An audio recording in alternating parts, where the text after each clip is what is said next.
All right, welcome back to the channel. It's your boy For9. It is fight weekend is here. And Devin Haney will be fighting George Kambosos for the undisputed championship of the world in the lightweight division. But man, did you see him at the weigh-in? We got to talk about that one and what it means for the lightweight division and for this fight coming up in this video.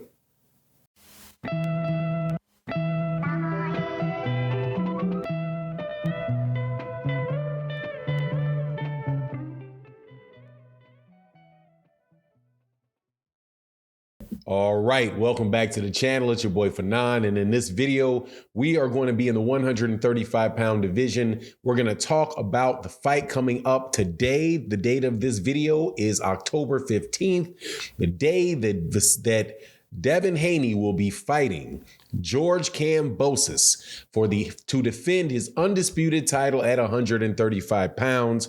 And at the weigh-in yesterday, little bit of fireworks where they bump into each other. But the biggest story coming out of the weigh-in before this fight was the appearance of Devin Haney. And man, let me tell you, it was real brutal. He looks like every drop of water got sucked out of his body that was not literally inside of a vein. He looked real rough in that in that weigh-in. Definitely looks like that's the last time he needs to be doing that, unless he can find a way to cut the weight better in the next fight. I think that is going to be it for him in the 135-pound division. Ain't probably not going to make any fights with Vasily Lomachenko or Shakur Stevenson or Devin Haney or Gervonta Davis looking like that. Now, the funny thing is, though, that it is a stark contrast to the fight that he just had earlier this year with George Kambosos in Australia, where he made weight and he didn't look anything like that in the weigh-in for the last fight. I mean, we'll have a graphic up on it that you can see on the thumbnail. But if you look at how he looked in his last weigh-in, he didn't look drained. I mean, he definitely looked like, he lost weight. Like it was definitely a weight cut for him, but nothing like what it looked like in this particular fight. It looked like in this particular fight that he lost a lot of weight in the last couple of days. And that's what, kind of the word is out there, is that he had to do a pretty drastic weight cut in the last 24 hours to make that weight.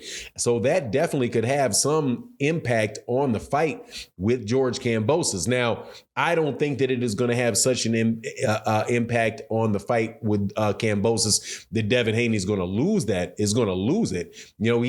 He had his 24 hours to rehydrate. He'll get his water back in his body. He'll get some of the strength back. I'm sure he's going to come in there, much bigger than he was before. However, I think, we're going to see another fight that's going to look like the first fight, where it's just going to be a lot of jabs, grab, jab, grab, that type of situation. Because I don't think Devin Haney is going to have the strength necessarily to really push through that like that, because it looks like perhaps he, maybe a good amount of his training camp may have been a fat camp for that weight cut to look like that. I think I haven't seen anybody really looking that drained. Well, I guess, I guess this last week we saw when Conor Benn weighed in, in a mock weigh-in ahead of the time where he would have fought Conor Benn if Conor Benn had not tested positive for a banned substance. Conor Benn, he looked like that drain. But man, that right there just looked, man, it looked scary. I mean, he literally had a crease going through. I noticed it the day before when he was in the interview, when he was doing the interview with George Kambosos. I noticed that he had a line going across the top of his forehead that I had really never noticed before. And then he had those sunglasses on. I think maybe the reason that crease is going across his forehead is because of how drained down he is. Now, it'd be interesting to know, kind of like what his whether or not he may have had a little bit of a Buster Douglas type of scenario going on with him. And what I mean by that is, after you win your first big fight and you become, a champion like with Buster Douglas beats Mike Tyson.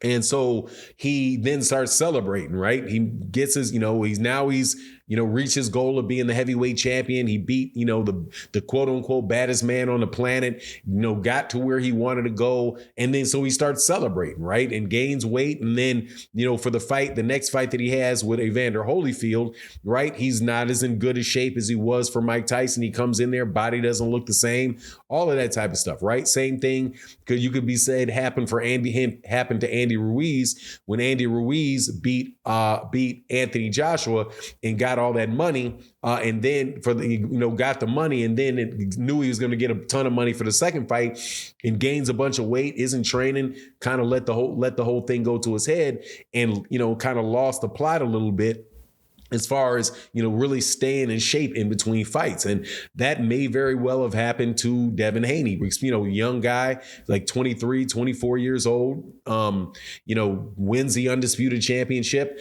Now, it feels like he's getting the respect that he deserves and, and rightfully so for what he accomplished, and may have just let it go a little bit up in between fights, right? And, so all of this conversation about what kind of power he's going to bring into that fight with George Kambosos, I mean, I don't know, man. It's going to take a lot for him to recover from that severe weight loss, because again, man, he's not out there. He out there looking like Skeletor. Like you can see the eyeballs, like his eyelids are like pushed up against his eyeballs. And you can really see all up in here that he didn't have, that there's just not he had to take all of the moisture out of there to make that weight. And then he made it. I do believe he made it by he was like 134.6. So he's like 1/4 of a pound, like 1/4 of a pound under, or 0.4 under the 135 limit, where, guys that are that are really, really, really on their weight, man, those guys will come in dead on right at 135 to make sure that they didn't do too little, but they also didn't do too much.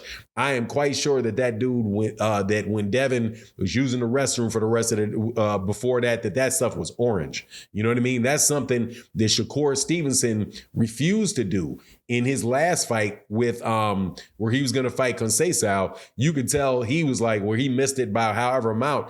He went on to fight. He was strong in the fight. He had to drop his belts and go to 135. And go to 135. But at the same time, you did not see his body looking like that going into a fight. Now, he was fighting a better fighter. I do believe a better fighter in Robson Kambosos than Devin Haney is fighting with George Kambosos. But still, that danger is there, man. So that adds a little bit of intrigue to the fight. I still got Devin winning the fight. And however, unless he does something different in this next camp, right? I don't see him getting that Lomachenko fight. I don't see him doing the Shakur Stevenson fight or the Gervonta Davis fight, because I don't know when you're draining that hard whether or not you're going to be able to beat those guys, because your strength is going to be zapped. So he's going to have to get this win, go up to 140 pounds, and then he'll be up there with the bigger dogs, at 140 pounds. Anyway, that's my take on the matter. You let me know what you think in the comment section, and with that, I'm out. Deuces.